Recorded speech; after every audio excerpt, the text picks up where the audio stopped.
Buenas tardes, feliz jueves 17 de mayo y bienvenidos al Meetup del mes de mayo. Hoy estaremos con Michael Rivera, nuestro director de analítica. Demos un espacio de unos 2 minutos mientras se integran más personas al Meetup del día de hoy.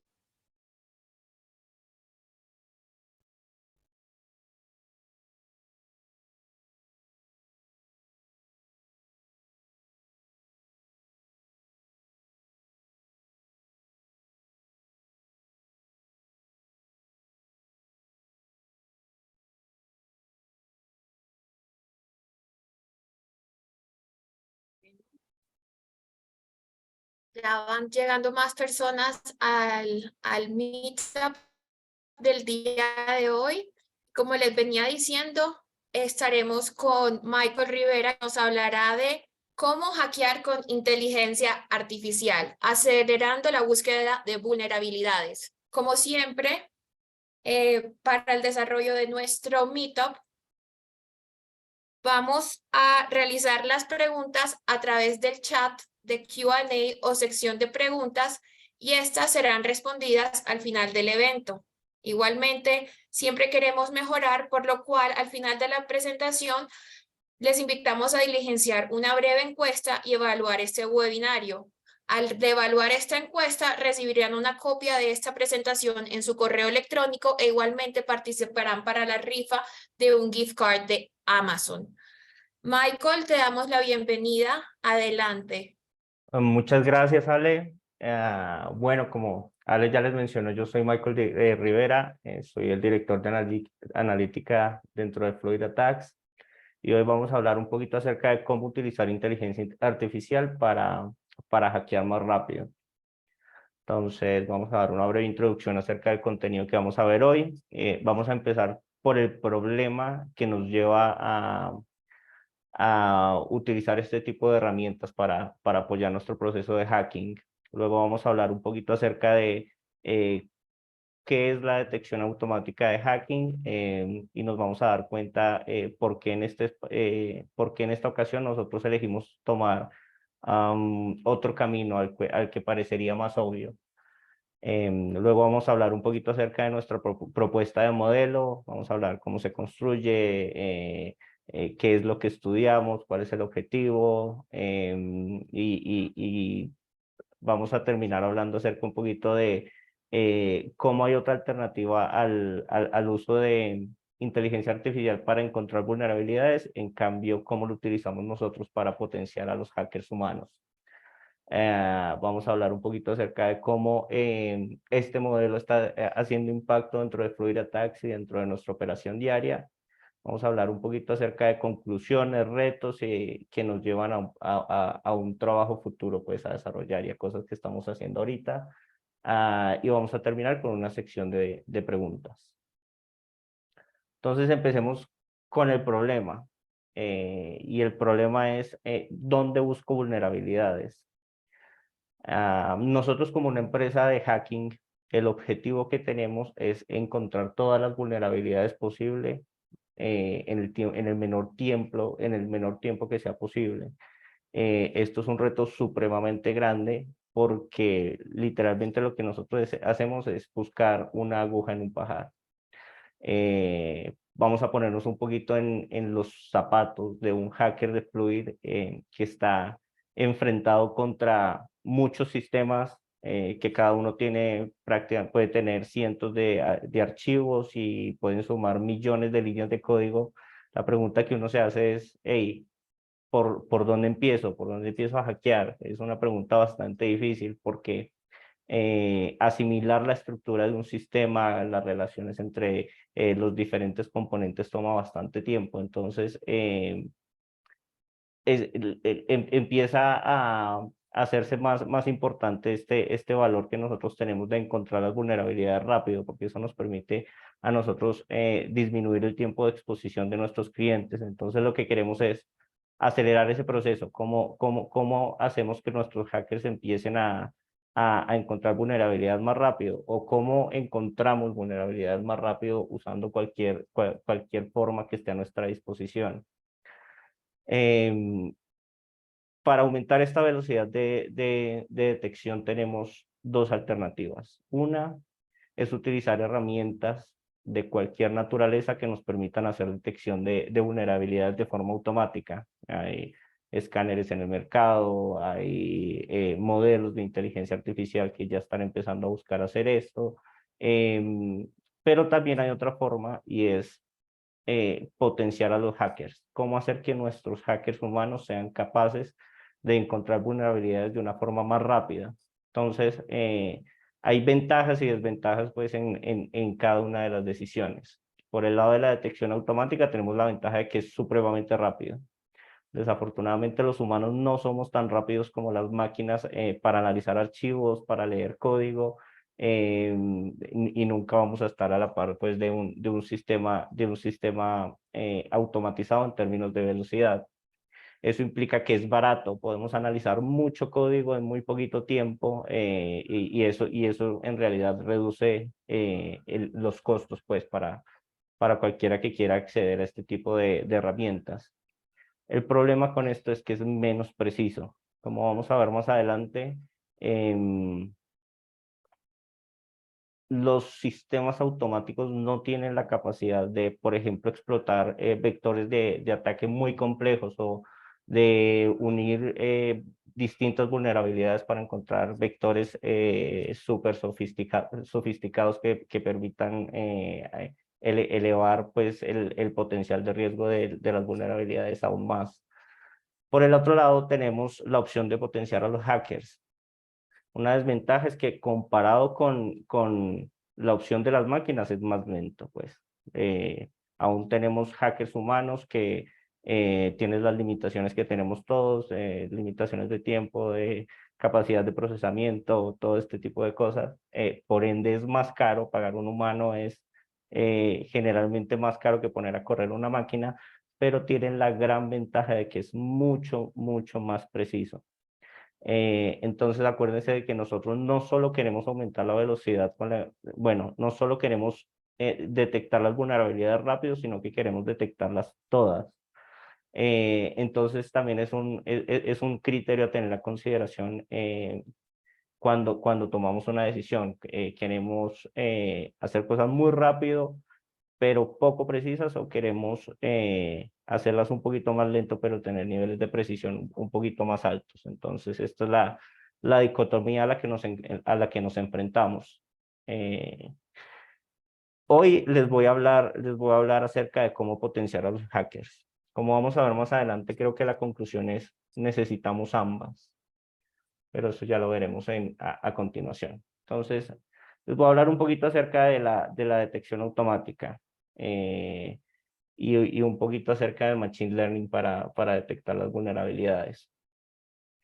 Entonces, como hablábamos, hay como ventajas y desventajas en la búsqueda automatizada de vulnerabilidades. Entonces, cuando uno empieza a hablar acerca de utilizar Machine Learning para soportar el proceso de hacking, lo primero que, que se le ocurre es empezar a decir, hey, hagamos un modelo de Machine Learning que me permita analizar el código y encuentre las vulnerabilidades de forma directa. Esa sería como la aproximación, perdón la redundancia, más directa hacia el problema, pero tiene ciertas complejidades.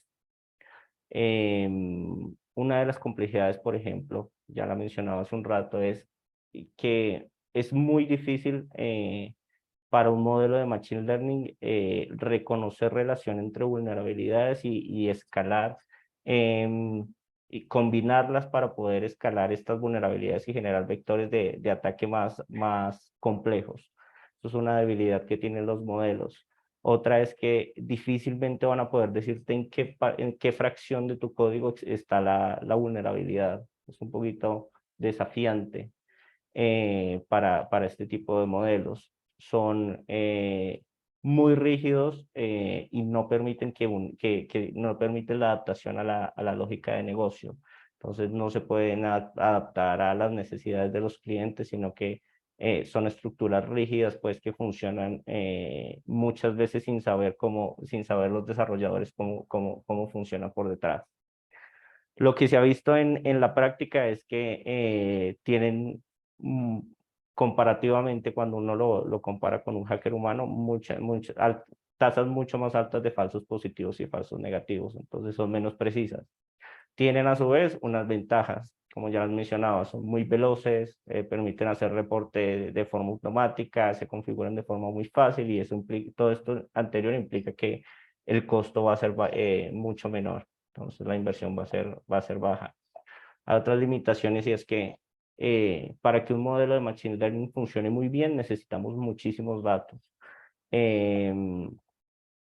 Eso genera problemas porque generalmente no tenemos datos bueno, una cantidad importante de datos para todos los tipos de vulnerabilidad, teniendo en cuenta que todos los días salen vulnerabilidades nuevas, los criterios de seguridad y las amenazas que se descubren todos los días son diferentes, tienen diferentes naturalezas, entonces eso implica un reto para mantener actualizado el modelo. Otra limitación es la interpretabilidad en los resultados. Como muchos sabrán, sobre todo los modelos de Deep Learning, se les acusa mucho de funcionar como cajas negras donde nadie realmente sabe qué pasa allá adentro. De alguna manera terminan funcionando supremamente bien, pero esta baja interpretabilidad y este bajo entendimiento de qué es lo que sucede ahí dentro lleva a que en general o en muchas ocasiones puedan tener muy baja adopción, porque es difícil que como humanos confiemos en cosas que no sabemos bien cómo funcionan. La conclusión acá es que necesitamos ambas, o al menos esa es la conclusión interna a la que llegamos nosotros dentro de Fluid. Entonces, ¿cuál es nuestra aproximación? Nosotros tenemos un método automático para descubrir vulnerabilidades de forma determinística, no utilizando Machine Learning, y esa es lo que nosotros llamamos el Plan Machine. La información pues, sobre el Plan Machine está en nuestra página web, pero básicamente es un robot que recorre código y detecta vulnerabilidades de bajo impacto de forma determinística. Y la otra opción, que es en la que nos vamos a concentrar hoy, es potenciar el trabajo del hacker utilizando inteligencia artificial. Nosotros a esto lo llamamos SORTS. No es un producto pues que nosotros dispongamos nosotros presentemos al mercado, sino que es una herramienta interna que nosotros utilizamos como pilar para basar nuestros esfuerzos de hacking continuo hecho por humanos. Entonces, les voy a hablar un poquito acerca del modelo que nosotros estamos presentando hoy, que es un modelo de Machine Learning que lo que busca es acelerar la búsqueda de vulnerabilidades. Como lo he mencionado ya múltiples veces, en este rato que llevamos lo que buscamos es potenciar al hacker, potenciar sus habilidades y su conocimiento, y yo lo mencionaría como hacer más llevaderas las tareas aburridas para el hacker, para que ellos se concentren realmente en lo que son buenos, que es detectar vulnerabilidades en sistemas. Entonces, ¿cómo hacemos eso? ¿Cómo nosotros le ayudamos al hacker a que encuentre vulnerabilidades más fácil? Nuestra aproximación es generar guías para que ellos puedan encontrar más rápido las vulnerabilidades. Entonces, si nosotros somos capaces de guiar el camino que toma el hacker hacia la vulnerabilidad y hacer este camino más corto, ya estamos ganando. Estamos ganando en tiempo, estamos reduciendo exposición al riesgo, estamos así ganando en productividad de cada uno de nuestros analistas. Entonces, si logramos ese objetivo, estamos ganando en muchísimos frentes y estamos generando mucho valor para nuestros clientes. ¿Cómo generamos esas guías? El objetivo de nuestro modelo es decirle al hacker, oiga, este archivo tiene alta probabilidad de contener vulnerabilidades. Entonces esas son las guías que nosotros ponemos para cortar el camino del hacker hacia la vulnerabilidad. Vamos a ver cómo lo hacemos, pero les voy a dar un abrebocas de cómo se ve esto. Básicamente lo que ve un hacker cuando está enfrentándose a un nuevo sistema es en nuestro ARM lo que va a ver es una lista de archivos que componen el sistema, y lo que va a ver es una probabilidad que arroja nuestro modelo de que ese archivo contenga vulnerabilidades. Entonces eso le va a permitir empezar a priorizar los esfuerzos de hackeo. Le va a decir, hey, oiga, ¿por dónde empiezo? Ya no tengo que empezar a ciegas, ya no tengo que invertir el mismo tiempo que tenía que invertir antes en entender el sistema, las relaciones entre cada una de las partes del sistema, sino que ya tengo como una guía un poquito ¿cómo decirlo? Una guía un poquito más directa para llegar hacia la vulnerabilidad. Pero bueno, esto lo veremos un poquito más adelante. Entonces, ¿qué hacemos nosotros? No estamos buscando, no tenemos el objetivo de encontrar vulnerabilidades, sino de detectar archivos vulnerables. Entonces, nosotros no analizamos el código que componen esos archivos, sino que por lo que optamos es por analizar ciertas características o hábitos de desarrollo que permiten predecir de alguna manera la seguridad en el software.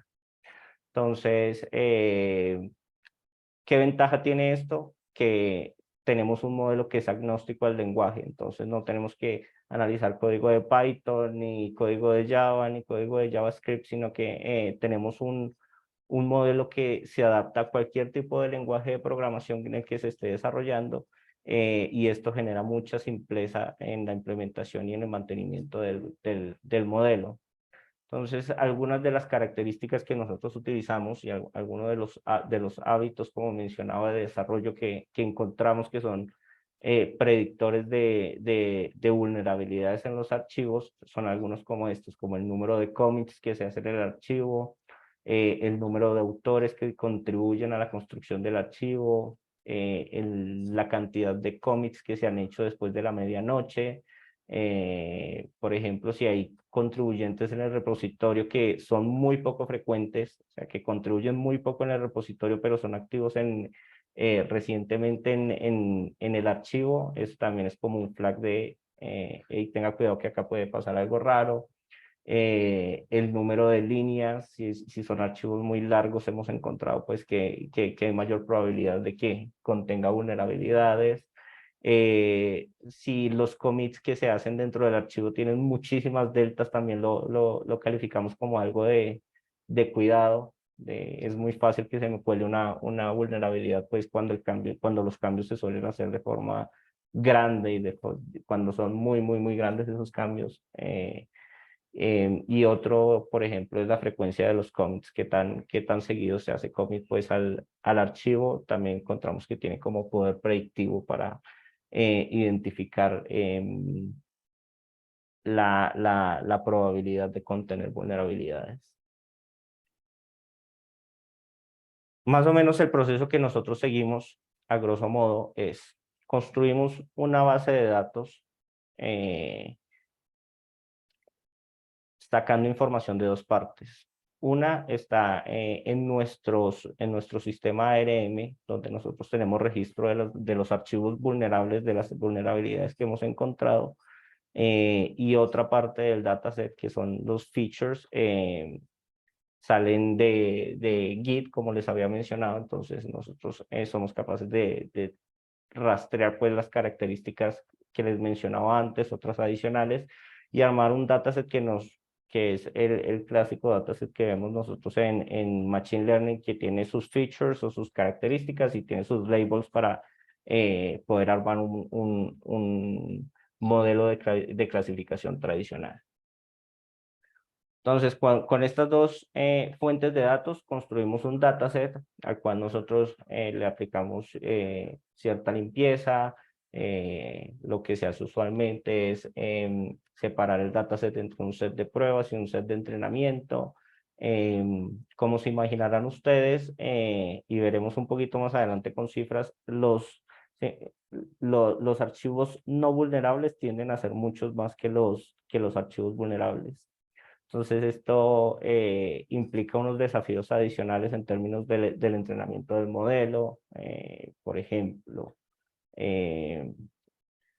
si yo quisiera tener un modelo muy preciso y muy certero y que me diga casi el 99% de las veces que estoy correcto, por ejemplo, yo modelaría las veces que voy a llegar vivo a mi casa después de manejar.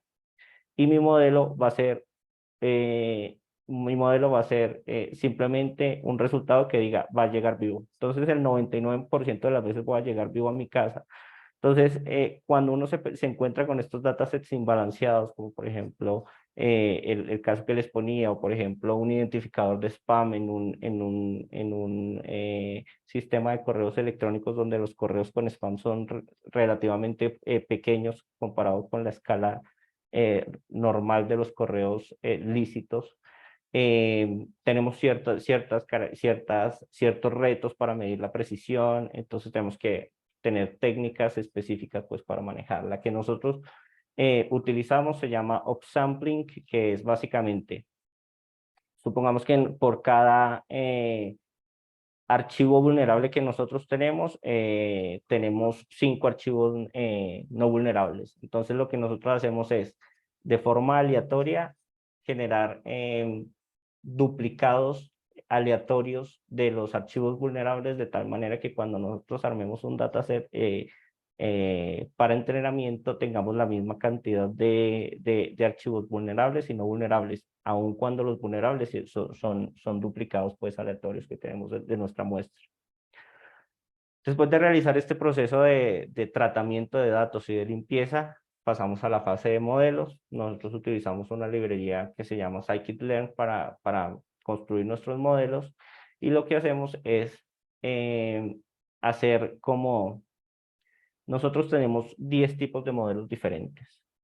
Y como ven ustedes, tenemos diferentes características que encontramos pues que pueden ser relevantes para el modelo, pero no sabemos qué combinación de estas características nos puede dar buenos resultados. Puede ser que solo una nos dé muy buenos resultados, o puede ser que la combinación de 3 de ellas aleatoriamente nos den buenos resultados. Entonces, lo que tenemos que hacer es empezar a probar todas las combinaciones posibles de las características que tenemos con todos los diferentes modelos que tenemos disponibles y que hemos encontrado que son valiosos para este tipo de problemas, y entre ellos elegir el mejor. Entonces nosotros cada semana corremos un entrenamiento donde bueno, no un entrenamiento, nosotros corremos 5.760 sesiones de entrenamiento donde tratamos de identificar el mejor modelo y la mejor combinación de parámetros que nos permitan a nosotros generar las mejores predicciones y tener los mejores resultados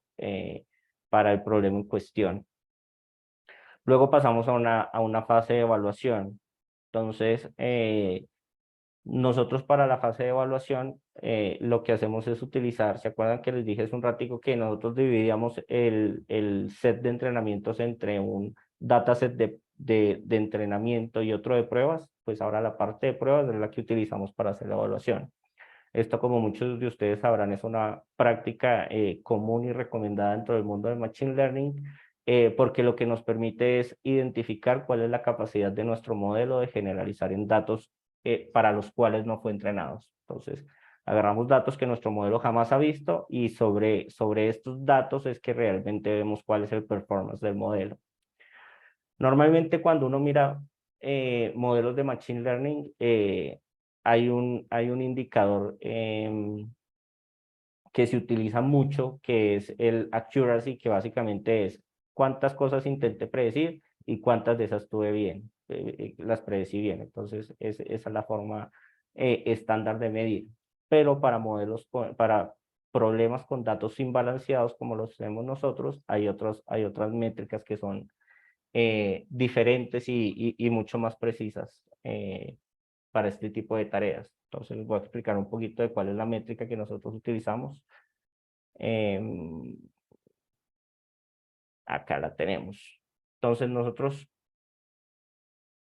construimos un parámetro que se llama, evaluamos nuestro performance basados en un parámetro que se llama F1 Score, que se compone de 2 componentes, que son la precisión y la sensibilidad.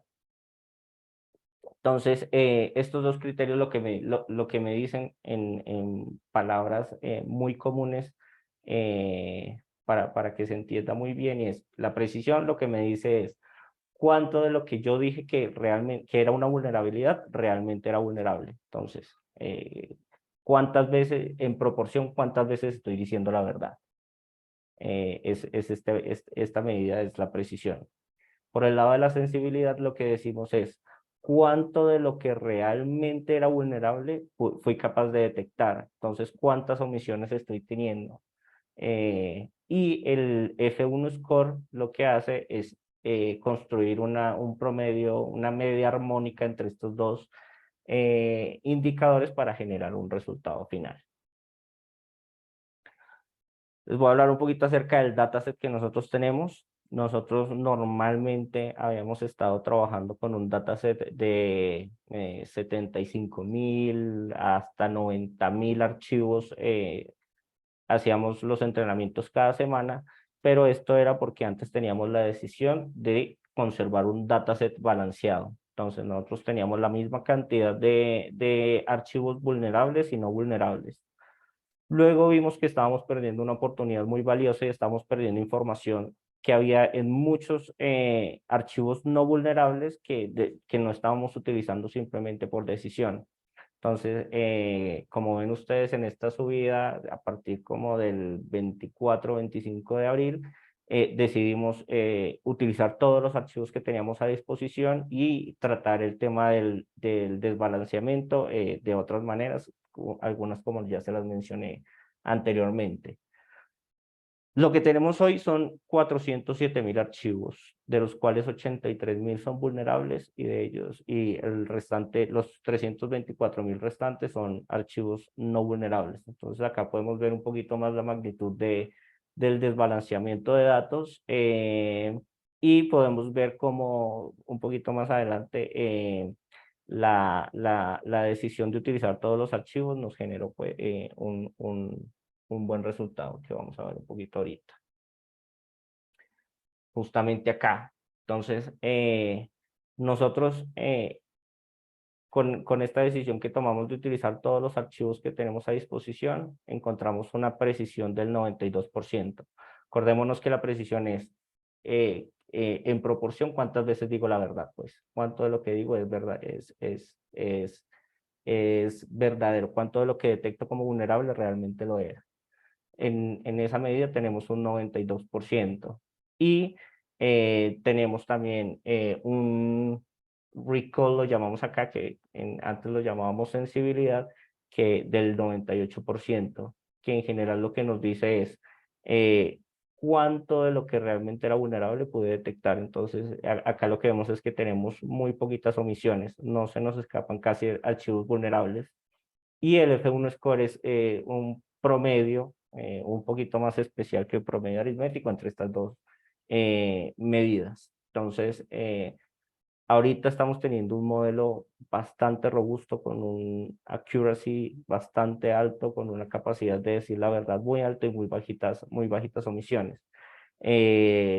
Cuando teníamos un dataset balanceado, este resultado rondaba como el 88%. Entonces hemos tenido una mejora reciente bastante importante que nos ha ayudado a tener mejores resultados y pues a generar más valor en nuestro proceso de hackeo. Nosotros nuestro código lo manejamos en GitLab. Ahí hacemos todos los commits de nuestro modelos, todos los experimentos, los cambios, todo el código lo tenemos ahí almacenado. Es accesible por el público, nuestro repo es público. Y también utilizamos Amazon SageMaker para hacer para correr todos los experimentos en ambientes especializados que se necesitan para este tipo de cálculos y para estas operaciones especializadas que se utilizan en Machine Learning.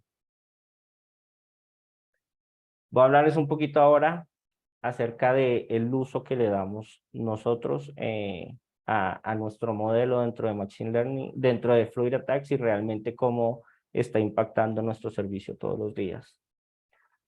Entonces, el modelo, como lo hemos descrito, a nosotros lo llamamos sorts. Y sorts lo que es un priorizador de búsqueda de vulnerabilidades. que le ayuda a los hackers a responder la pregunta importante de por dónde empiezo a buscar vulnerabilidades, en dónde me fijo, en qué archivo, a qué archivo voy, cómo acortar el camino pues, entre el hacker y la vulnerabilidad. Ese es el objetivo de nosotros. Recientemente SORT se ha convertido en una pieza central de nuestro modelo de servicio. Entonces, nosotros hacemos priorización de búsqueda constantemente basados en los resultados de SORT. Entonces, tenemos este resultado disponible en varios lugares, como por ejemplo nuestra reciente extensión de Visual Code. Ahí nuestros hackers pueden entrar y ver cuáles son los archivos que más probabilidad de vulnerabilidad tienen y empezar a priorizar su búsqueda. De hecho, activamente promovemos que la priorización y el análisis de los archivos se haga basado en este criterio que arroja nuestro modelo de Machine Learning. Por otro lado, también lo tenemos disponible en nuestra plataforma de ARM. Si no estoy mal, nuestros clientes también tienen acceso a esta información. Básicamente, en la ventana de Scope lo que van a encontrar es el nombre del archivo, el repositorio, el grupo al que pertenece, mucha información de valor y adicionalmente cuál es la probabilidad de encontrar, de que este archivo tenga presente una vulnerabilidad, de acuerdo pues como mencionamos en los hábitos de desarrollo por los que se construyó. Por último, me gustaría hablarles un poquito acerca de las conclusiones y ya para ir cerrando este meetup, me gustaría hablar un poquito de cómo dar un cierre, unas conclusiones y unos retos que nos hemos encontrado para que nos llevan a plantearnos un trabajo futuro. Entonces, una de las conclusiones que tenemos es que la inteligencia artificial no puede vencer todavía a un hacker en la tarea pues, de detectar vulnerabilidades. La inteligencia artificial no puede, como mencioné anteriormente, no puede decirte específicamente dónde está la vulnerabilidad, no puede generar vectores de ataques complejos como si lo puede hacer un hacker humano. Actualmente hay muchos desarrollos recientes pues, que se han presentado últimamente, que generan un panorama promisorio pues, para las capacidades de la inteligencia artificial, pero actualmente no es capaz. Encontramos que una alternativa viable para incorporar la inteligencia artificial al proceso del hacking es utilizarla para potenciar el trabajo del hacker, para hacer su trabajo más productivo, para encargarnos nosotros de las cosas más aburridas, para acortar el camino hacia la vulnerabilidad. Y perfecto. Entonces, lo que nosotros construimos fue un modelo que no se encarga de encontrar vulnerabilidades, que no analiza código, que no tiene que lidiar con la cantidad de distintos lenguajes de programación, ni con la distinta forma de construir cosas, ni con sintaxis diferentes, sino que lo que hacemos es construir un modelo que analiza código, que analiza hábitos de desarrollo, plasmados en características de los commits y de las contribuciones que se hacen en el repositorio de Git, lo cual nos permite tener un lenguaje, un modelo agnóstico del lenguaje que es muy fácil de mantener y de implementar. Por último, algunas de las limitaciones que encontramos de nuestro modelo es que si ustedes se ponen a pensarlo bien, es un modelo que solo sirve en archivos donde no se han descubierto vulnerabilidades. Porque si yo tengo un archivo que ya tiene vulnerabilidades, pues no me da ningún tipo de información nueva. Lo que el modelo me va a decir es, hey, este archivo probablemente tiene una vulnerabilidad, pero una vez la tiene, ya no me genera ningún tipo de información nueva.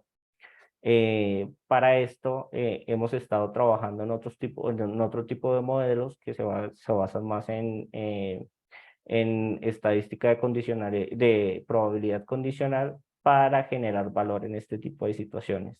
Cuando ya encontré vulnerabilidades, ¿cómo hago para decirle al hacker, oiga, puede ser que usted encuentre algo más? ¿Qué más puede encontrar? Eso nosotros lo llamamos el modelo de reglas de asociación.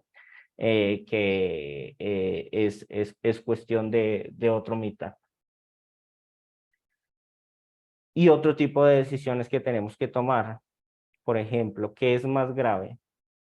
Que nosotros le digamos a un hacker, oiga, este archivo probablemente es vulnerable y que no lo sea, o que nosotros le digamos, este archivo no es vulnerable y realmente sí tengo una vulnerabilidad. Entonces, no siempre las dos cosas son iguales de graves, entonces hay un reto y es encontrar cuál es el equilibrio que nos permita a nosotros ser muy precisos, pero valorar un poquito más las cosas que nos generan más impacto.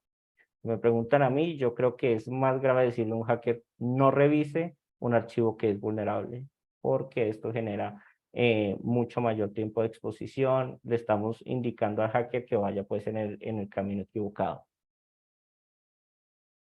Y con esto terminaríamos la presentación de hoy. Me gustaría pues conocer algunas preguntas si tienen algunas y conocer sus pensamientos. Michael, muchísimas gracias por esta presentación tan interesante el día de hoy. Abrimos la discusión para preguntas. Si tienen algunas, pueden compartirlas por medio del Q&A y Michael les puede dar respuesta a estas. También, Michael, te invito a que nos compartas el código QR Claro que para... sí.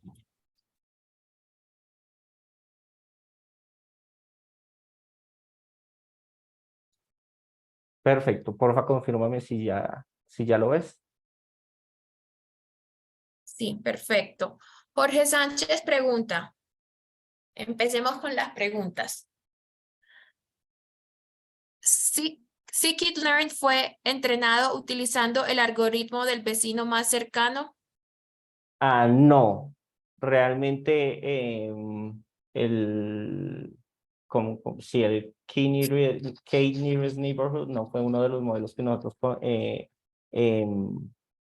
consideramos para el entrenamiento. Usamos otros tipos de modelos, usamos, por ejemplo, modelos basados en árboles de decisión, utilizamos modelos que utilizan, por ejemplo, ensamblaje de diferentes modelos para tomar una decisión por votación. Entonces son otro tipo de modelos un poquito más sofisticados que nos pueden ayudar mejor para esta tarea.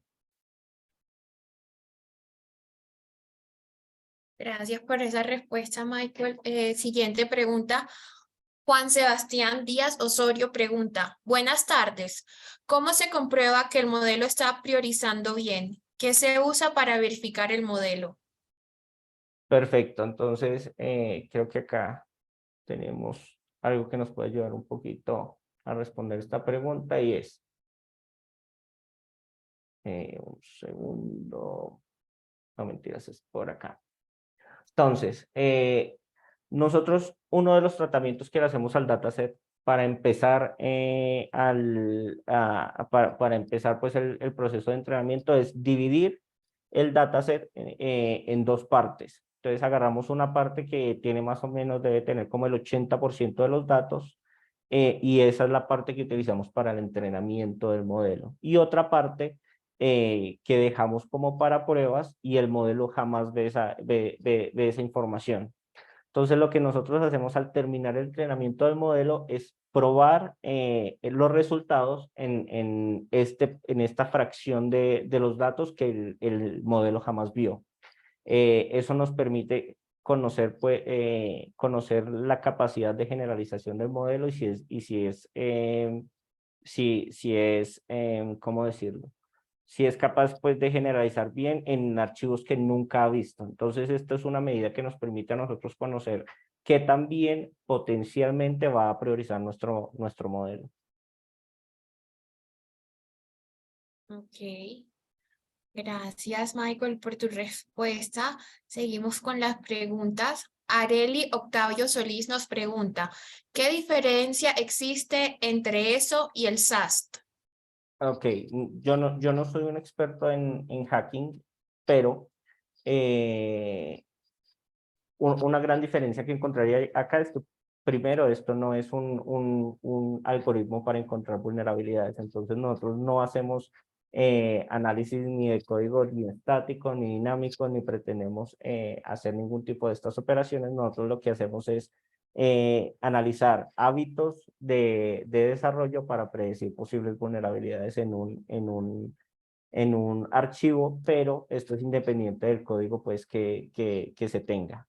Sí, que es lo que haría un hacker pues en su trabajo, analizar el código, ver cómo están construidas las cosas, la relación entre las diferentes partes del sistema, y de acuerdo con esto encontrar las vulnerabilidades y reportarlas. Entonces, desde la concepción hasta el objetivo, hasta los métodos pues que se utilizan para lograr sus tareas o sus cometidos, es diferente lo que hacemos con el SAS.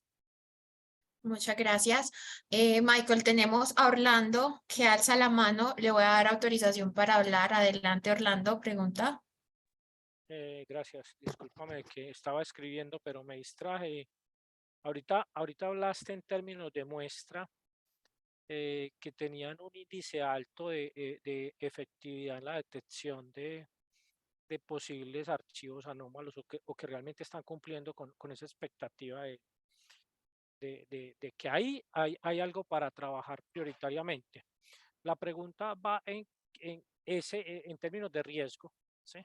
En términos de riesgo no se puede descartar una muestra pequeña, ¿cierto? Porque posiblemente estemos subestimando el riesgo, así de la forma en que se está llevando a cabo esa decisión. La probabilidad del 90%, del 90 y algo más arriba, esa muestra que se deja por fuera, ¿cómo podemos estar seguros de que realmente el riesgo no está ahí, por pequeño que sea? Sí, totalmente. Va, totalmente de acuerdo en lo que dices. Nosotros, por ejemplo, en ese 5% que nosotros no predijimos bien, puede ser que exista una vulnerabilidad supremamente crítica y estemos poniendo en riesgo el sistema completo, o la seguridad, o objetivos de negocio muy importantes.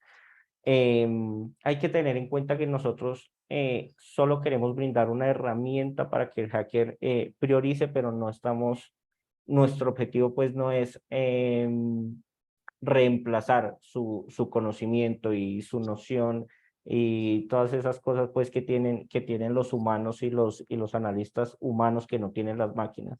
Entonces, si bien nosotros tenemos una herramienta que les permite a ellos priorizar, jamás reemplazamos pues su criterio para decir, para, para que en una situación, por ejemplo, que donde el hacker diga, oiga, yo creo que por las características del sistema y lo que he visto, puede que acá haya una vulnerabilidad. Si el sistema dice que esa vulnerabilidad, si el algoritmo que nosotros desarrollamos dice que ese archivo tiene muy baja probabilidad, igual lo que se prioriza ahí es el sentido del hacker y su conocimiento. Entonces, nada más brindamos una herramienta, pero no tratamos pues de reemplazarla. Pero podríamos entonces concluir que, digamos, hay una alta prioridad, una probabilidad de asertividad en lo que se vaya a revisar inicial, pero finalmente hay que revisarlo todo. Sí, totalmente, totalmente, hay que revisarlo todo. No, Listo. cuando estamos en panoramas donde hay tanto en juego, por ejemplo, sistemas que manejan plata o sistemas que manejan datos sensibles, eh, no podemos todavía confiarnos en un 100% en un modelo que no es, en un modelo que es más estocástico que determinístico para tomar este tipo de decisiones. Siempre lo mejor va a ser revisar todo por muy baja prioridad que nosotros eh, pre- co- predigamos, pues por predicciones de muy baja probabilidad que demos Pues, nosotros.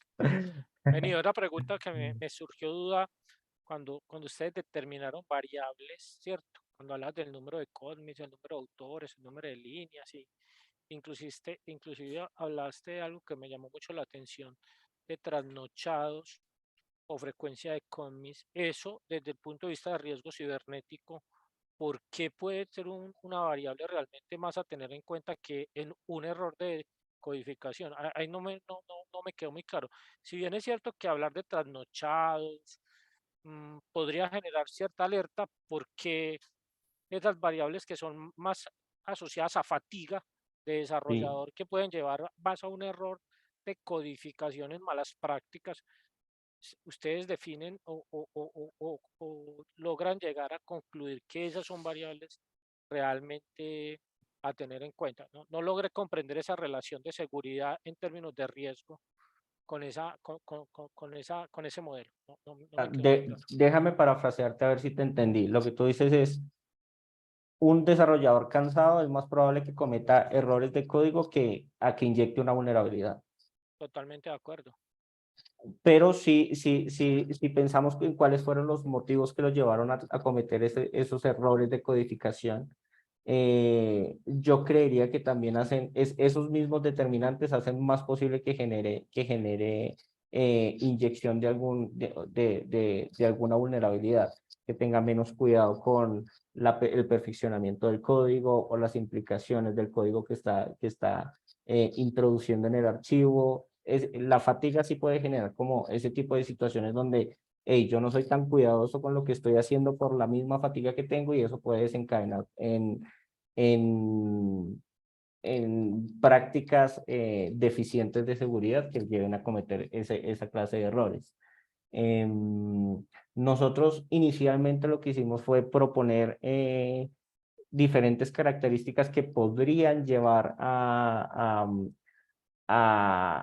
tener correlaciones importantes con el riesgo de vulnerabilidad, y después lo que hicimos fue comprobar de forma estadística que sí existían esas relaciones y que sí son determinantes del grado de probabilidad de introducir errores de tipo de seguridad.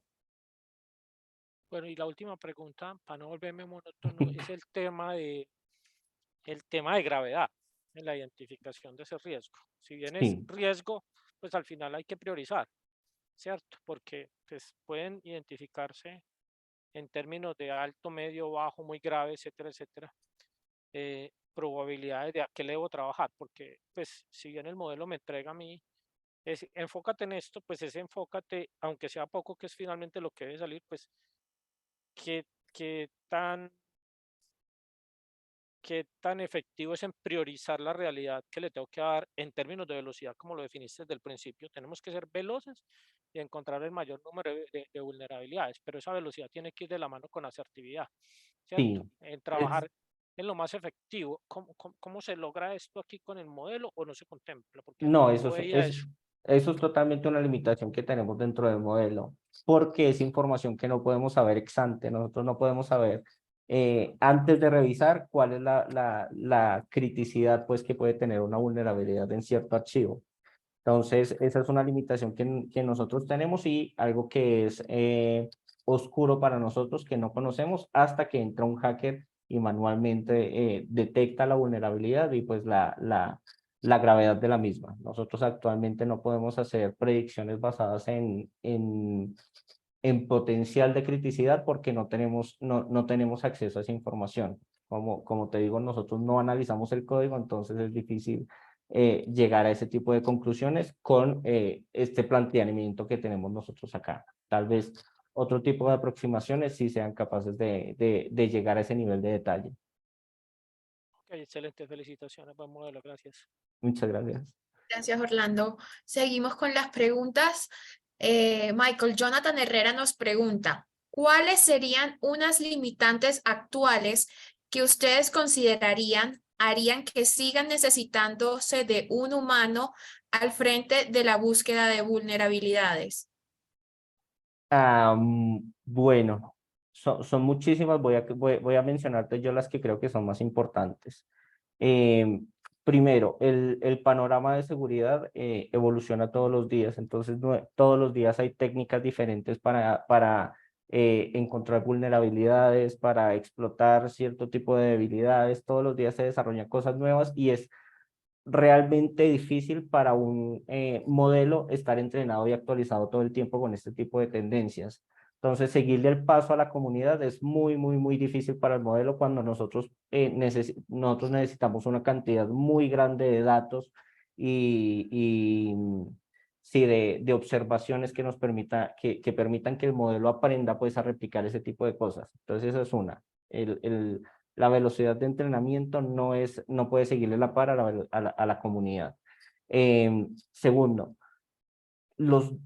que va un poquito relacionado con la primera, y es la cantidad de datos que se necesita para entrenar un modelo tan complejo como los que se necesitan para descubrir vulnerabilidades. Es difícil que alguien las tenga, es difícil recolectar un dataset lo suficientemente grande pues para generar este tipo de modelos. Por eso nos encontramos con modelos que realmente lo que hacen es detectar un tipo de vulnerabilidad muy específica y aprender a hacerlo muy bien, pero con toda la diversidad de tipos de vulnerabilidades que hay, de vectores de ataques que existen, es muy difícil entrenar un modelo general que ayude a reemplazar pues el conocimiento de un hacker humano. Pues, esas dos creería yo que son las más importantes. Ya cuando nos vamos al terreno de la práctica, vemos que los humanos son mucho más precisos que las máquinas puedes elegir el estado del arte que quieras, pues los humanos son mucho más precisos. Y son capaces pues de mezclar diversas vulnerabilidades para generar vectores de ataques más complejos y ciertas otras cosas que no se han logrado todavía con las máquinas. Ok, muchas gracias, Michael. Siguiente pregunta de Diego Berrío Díaz. ¿Cómo convive el modelo o herramienta con un antivirus como Cortex que analizan técnicas de ataque? La verdad, desconozco cómo funciona Cortex, pero supongamos que es un antivirus normal. Nosotros no somos ni siquiera competencia de un sistema tal como ese, sino que nosotros lo que hacemos es potenciar hackers humanos para que detecten vulnerabilidades de forma más eficiente. Entonces, creo que no estamos ni siquiera en el mismo objetivo. Sí, gracias. John Muñoz nos dice, antes que nada, felicitarles por la increíble contribución que hacen. Creo que Fluid siempre se ha destacado por su innovación y esa característica es lo que lo lleva un paso adelante. Muchas gracias, John, por tus comentarios. Los recibimos con mucho cariño. Siguiente pregunta. Entonces, John pregunta, tengo un par de preguntitas. En esa cantidad de ideas, podríamos considerar que la inteligencia artificial nos sirve como asistente de cara a fases de reconocimiento. La inteligencia artificial puede llegar a escanear archivos de código ofuscado. Creo que hay varias preguntas, entonces si quieres voy respondiendo pregunta a pregunta y así vamos avanzando. Entonces, la primera es, si la inteligencia artificial nos sirve como asistente de cara a las fases de reconocimiento, yo diría que sí. En el estado actual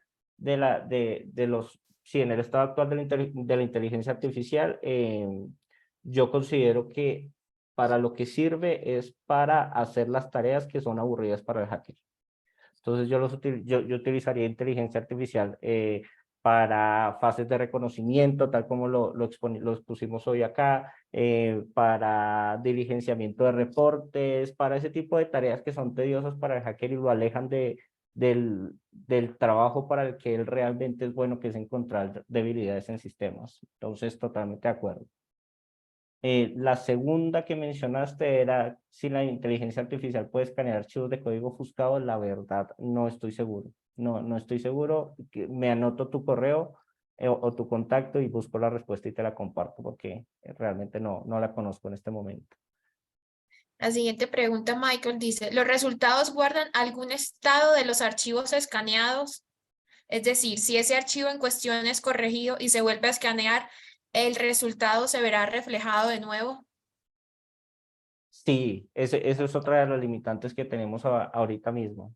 Es decir, si te pones a pensar un archivo que nosotros hoy predecimos como vulnerable y hacen la corrección y el cierre de las vulnerabilidades, eh, mañana va a tener todas las mismas características en las contribuciones de Git que tenía el día anterior. Y lo que cambió de un día para el otro es que antes era vulnerable y luego no era vulnerable. Entonces es una limitación que tenemos. Lo que nosotros, hasta el momento, lo que nuestro modelo hace es predecir un archivo que por sus características de desarrollo es probable que tenga o haya tenido alguna vulnerabilidad pues en su periodo de tiempo, dadas esas características. pero sí actualmente tenemos esa limitante de que no somos capaces de diferenciar si es que la ha tenido en algún momento del tiempo o la tiene presente actualmente, pues. Entonces, realmente es una muy buena pregunta y tienes totalmente la razón en que puede ser una limitación que nosotros tenemos. Ok, y última pregunta.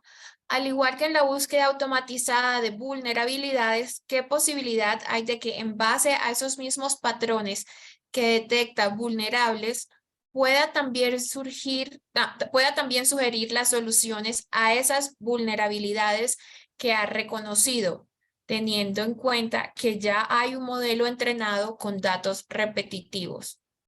Ok, entiendo.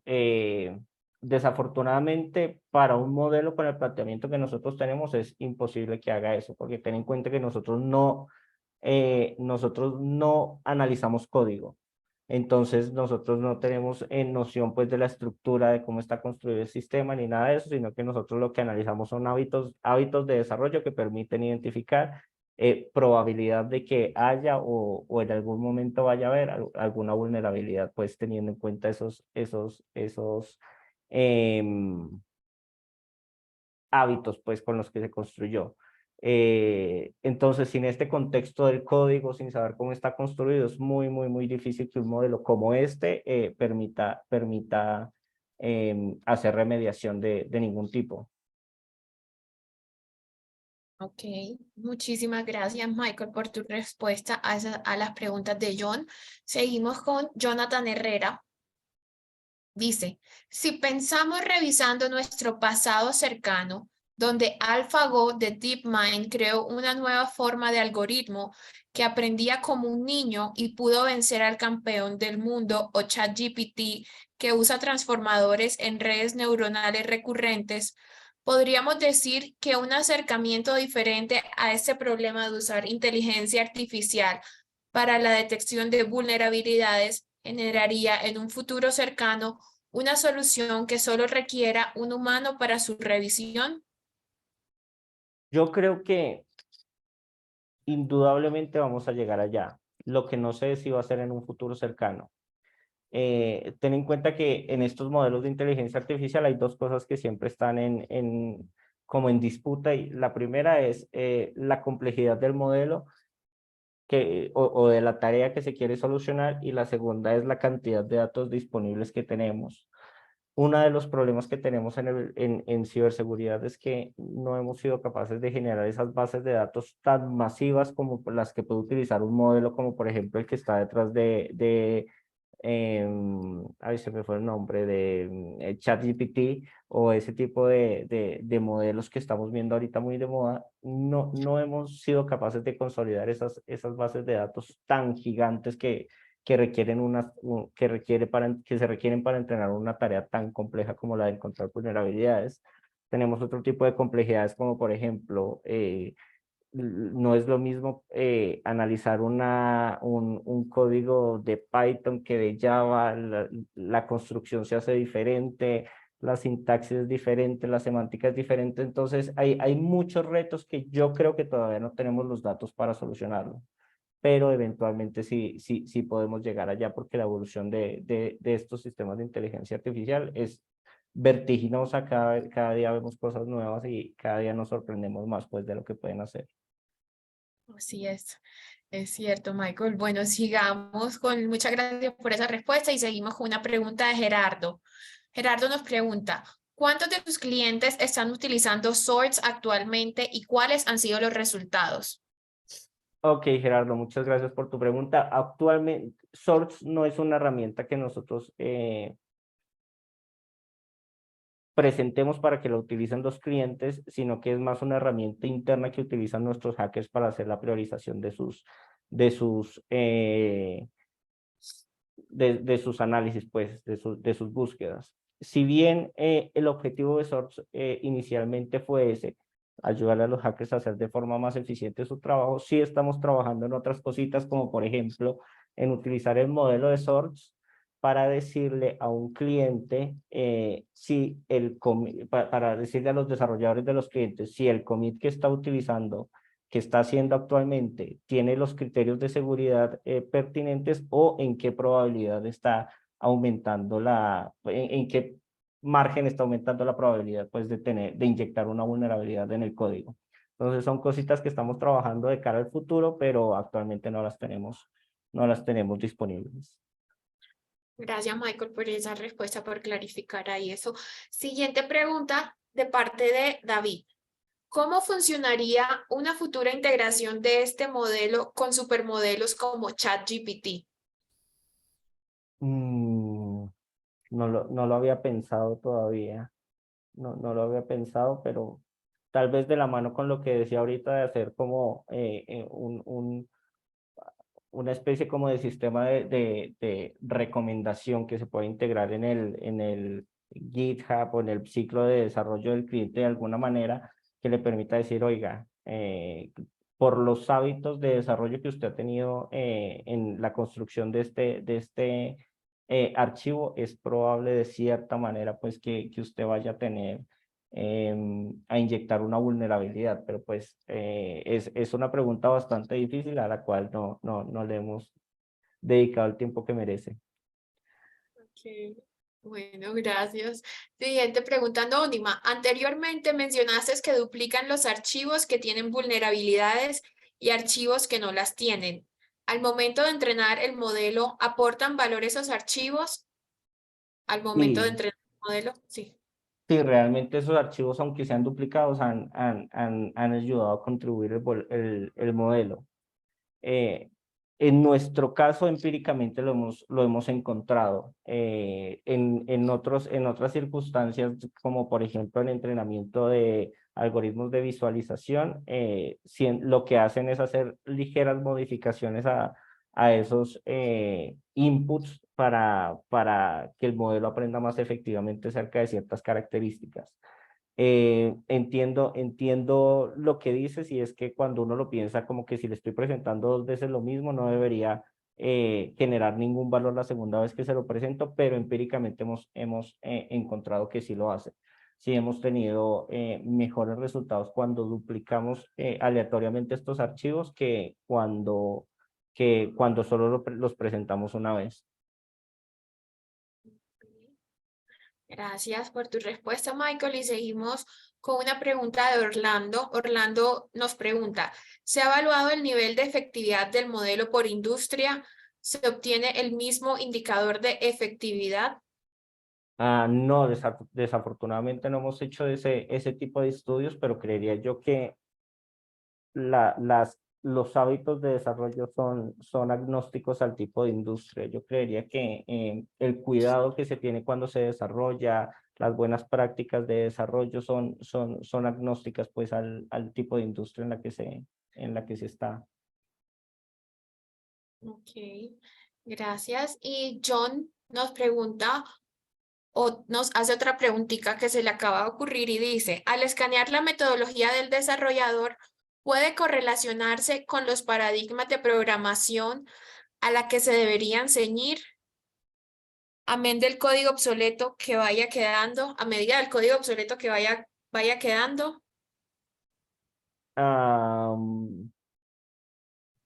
Ese tipo de estudio no lo he hecho, pero sí me haces pensar un montón. Puede ser que si lo hacemos encontremos que ciertas metodologías son más seguras que otras, pero pues no lo haría como de cara a este modelo, sino como un análisis no sé, como de cara al porcentaje de vulnerabilidades inyectadas por cantidad de miles de líneas de código o algo por el estilo. No lo relacionaría tanto al modelo, pero sí puede ser que haya algunos paradigmas o algunos algunos paradigmas de programación que sean más seguros que otros por definición. Muchas gracias, Michael. Y aquí terminamos la ronda de preguntas del día de hoy. Orlando nos alza la mano. Orlando, te voy a dar entrada para cualquier duda. Adelante. No, yo ya había escrito la Ah, pregunta. Disculpa, ah, entonces ok. me quedo arriba, gracias. Ok, con mucho gusto. Bueno, muchísimas gracias a todos los que nos acompañaron el día de hoy. Fue una sesión bastante interesante. Michael, muchísimas gracias por compartir tu conocimiento el día de hoy con nosotros. Gracias por las encuestas. Todavía está el link activo para que nos sigan dando su opinión de cómo les pareció la charla y puedan de esa forma participar en la rifa y descargar el material que Michael usó el día de hoy en su presentación. Nos vemos el próximo mes con lo mejor de el RCA, la conferencia RCA que tuvo lugar en el mes de abril, y estará Juan Restrepo, nuestro Head of Product, hablándonos de cuál fue su experiencia y qué conoció de nuevo en esa gran conferencia de seguridad. Feliz tarde a todos, muchísimas gracias, hasta luego, gracias, feliz Gracias, tarde. Ale. Hasta luego.